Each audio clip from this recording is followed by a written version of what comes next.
ये यार मैं कह दूं, ये क्या कह है? दूं, नहीं बस कह दूं, समझना चाहिए यार, इनके साथ बाबर के अलावा ऑप्शन क्यों नहीं है। मेरे ख्याल में फास्ट बॉलर्स तकरीबन कभी कैप्टन रहे भी नहीं है। सवाल ये पैदा होता है कि तुमने बाबर को ही लगाना था दोबारा, तो टेस्ट से क्यों हटाया था उसे? अच्छा, हमारी कमिश्नर फरहान और मेरे साथ मौजूद है काशिफ खान, और आज हम इसलिए यहाँ मौजूद हैं कि बाबर आजम को दोबारा कैप्टन बना दिया गया है 2025 तक, चैंपियंस ट्रॉफी तक के लिए। एक मिनट एक मिनट एक मिनट, किसको बाबर आजम को दोबारा बना दिया है? एग्जैक्टली पीसीबी ने अनाउंस कर दिया है कि 2025 तक बाबर आजम ही कैप्टन होगा।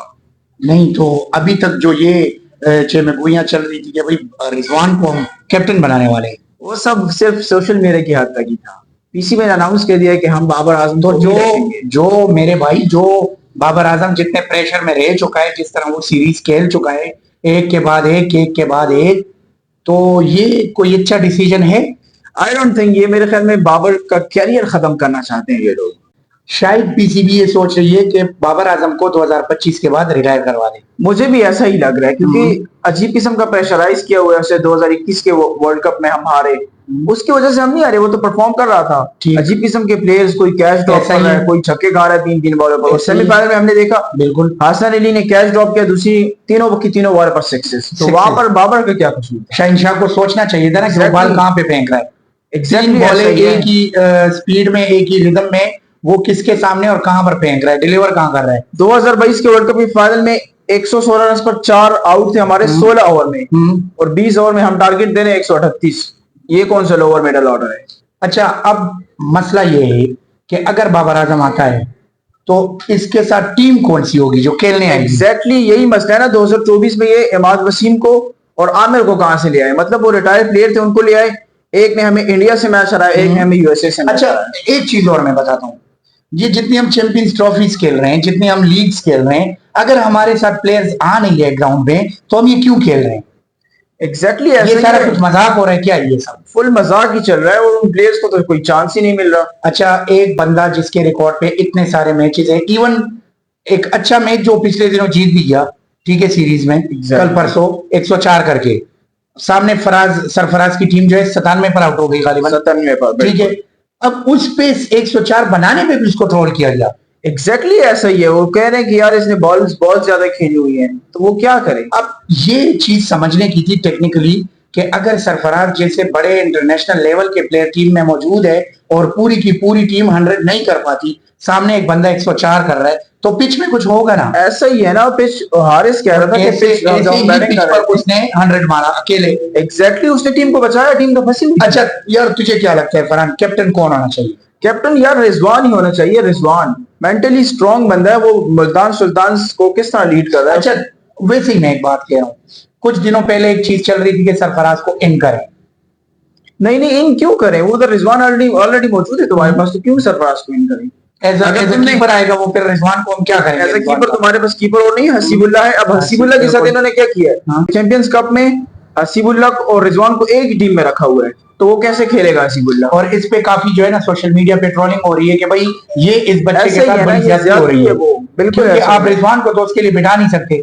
तो बेसिकली जो गेम बन रही है ना फरहान, वो मुझे यही लगता है कि ये चीज होती है बोर्ड की, जितनी भी पॉलिसी होती है, चेयरमैन होता है, जितनी टीम होती है, यार ऐसे लग रहा है वो लोग कहते हैं ना, आगे का आवा पिघला हुआ है, तबाही की तरफ गामजन है। दोबारा बाबर को कप्तान बना दिया, वो ऑलरेडी प्रेशर में है, ऑलरेडी उससे परफॉर्मेंस नहीं हो रही T20। ये समझना चाहिए यार, इनके साथ बाबर के अलावा ऑप्शन क्यों नहीं है? यही तो मसला है ना। अब यही अच्छा, एक और बात है, शहनशाह को हम मेरे ख्याल में इसलिए नहीं बना सकते कि वो, यार मुझे लग रहा है कि कहीं थोड़ी बहुत टेंशन क्रिएट करता है। कल इंजर्ड हो चुका है।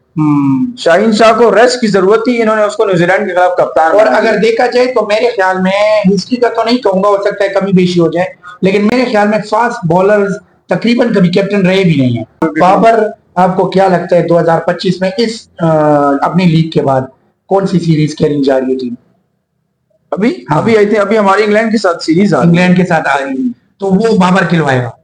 नहीं, शान वो टेस्ट सीरीज कैप्टन शान। अच्छा, तो शान ने तो माशाल्लाह अल्हम्दुलिल्लाह हमें कहीं का नहीं छोड़ा, बांग्लादेश से भी हरा दिया। कहीं का नहीं छोड़ा। सवाल ये पैदा होता है कि तुमने बाबर को ही लगाना था दोबारा, तो टेस्ट से क्यों हटाया था उसे?